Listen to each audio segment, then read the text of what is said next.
The simple harmonic oscillator is described by a recovery force equals to a negative constant times the elongation, where the frequency of the oscillations is given by omega equal to square root of k over m. I can consider the equilibrium position as the origin of coordinates and write this as minus kx. The particle increases and decreases its kinetic energy periodically. Where does the kinetic energy go when the particle is at rest at the extremes of the periodic trajectory?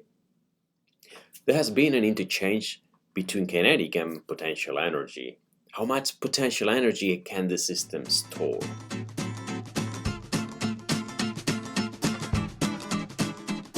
The change in kinetic energy is equal to the work done on the system. Let's calculate this work. dW is equal to F times dx. Here the force is minus kx.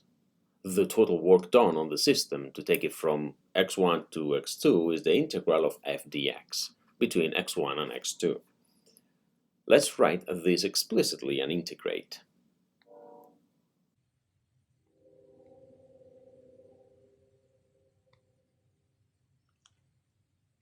The work done is the negative change in potential energy. Therefore, the potential energy of a particle under a simple harmonic motion is 1/2 of kx squared. Remember that I am using x instead of delta x because I considered the equilibrium position to be 0. If there is no friction, then kinetic plus potential energy is conserved.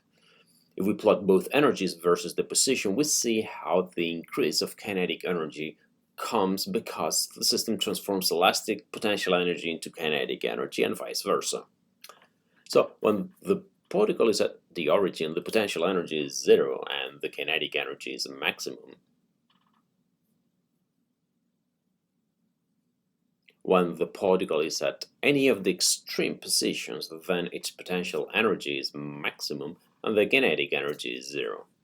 So from this we can derive the maximum energy stored in the system by the elastic constant of the system and the amplitude of the motion.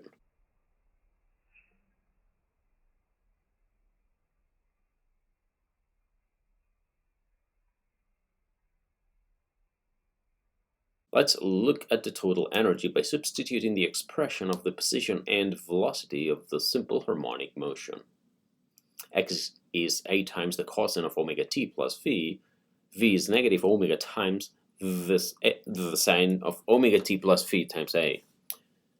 This into the total energy expression.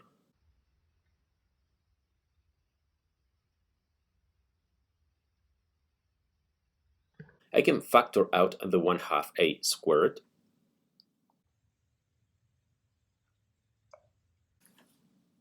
And because the angular frequency is the square root of k over m, if I factor out k, then because sine square plus cosine square is 1, I get that this is equal to 1/2 of k a squared. May science be with you.